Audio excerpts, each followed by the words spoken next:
Today I want to talk about lighting. Whoa, whoa, whoa, whoa. As you can see in this lighting here, it's a pretty bad lighting. You really can't see a whole lot. But you know, if you're doing something artistic, maybe this will work. So here's basically lighting 101. I got one light here, as you can see. And depending on what I do with this, I can do some really cool things. In filmmaking and making videos, light is our friend. And basically, this is what they call low-key lighting. It's one light.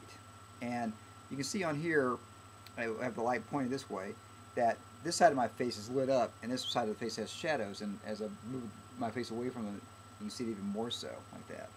And basically, Warner Brothers back in the day, they didn't have a lot of money, so they did low-key lighting, and what came out of that basically became the film noir type look. And basically because they had this one light shining on, you have these harsh shadows going on, and you can see as I go around what's going on with that light there. Unlike Paramount, that had a lot of money, and basically everything was lit up like a Christmas tree.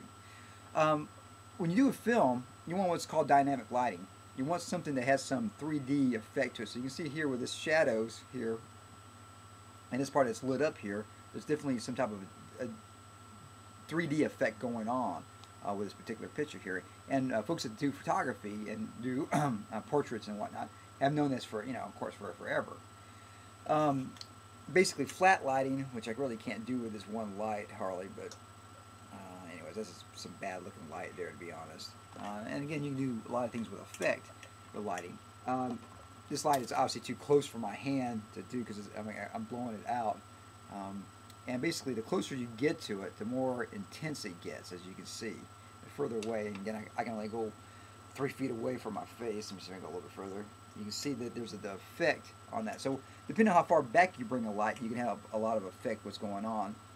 If I want something kind of like I guess like an interrogation scene or something like that, put the light behind the subject, and you kind of have basically what they call rim lighting going on at that point there. You kind of see that, and again, that's just some bad. You can just think some type of interrogation scene going on.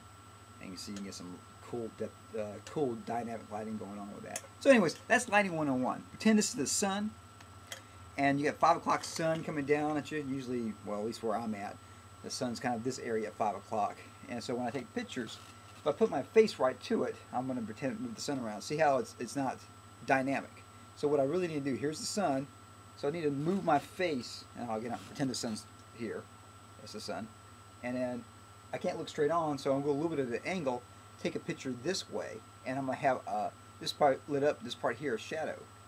And versus 8 o'clock lighting, which is in the morning, which is usually over here, same thing. If I look straight on, so I'm going to have that dynamic lighting.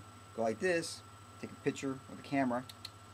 You can see this side's lit up, this part here's a shadow, this part here's lit up. So, in any case, so if you want to take some cool looking pictures with some depth, remember where the light source is at. And in the house, you can just use a regular lamp or anything like that. This is actually a lamp that's not too expensive to make yourself. And basically, if you fix cars or you do any type of work, you can get these. You probably have some of these anyways. And you're trying to do some spooky effects. Add some sound effects to it. It's gonna be awesome. And again, you can do some cool lighting. And whole films have been made basically with one light. So. And basically, you just got to turn the lights off where you were at, usually, because that way you don't want to have it wash out the cool little depth. And a lot of times, filmmakers, someone who's a gaffer, that's someone who controls the lighting, and the director of photography, the DP, that's what they do. They help tell the story with lighting, and it makes things look really, really, really cool, or it can make things look really, really bad, like this here. This is some bad lighting, unless I'm like beaming it. I don't know. But anyways, having some fun with lighting. And of course you can just play around with it, and that's how you learn how to do lighting, is go out there and make a film, grab a couple of lights. You may have what's called a kicker. Say you have one key strong light here, and you have a kicker in the background, so you can see some more depth in the background. So anyways, there's a lot of lighting, and you can find a lot more answers to it, but this is some basic lighting 101. If you want to take a better picture of yourself, find the sun. Say, I like 5 o'clock lighting because it looks better at 5 o'clock lighting. Find it, face it, kind of go a little bit of an angle of it. Now you know this part's lit up, this part's in shadow. Take a picture, and then throw it on your social networking pages. Woo! Lighting. Rock and roll. 2012.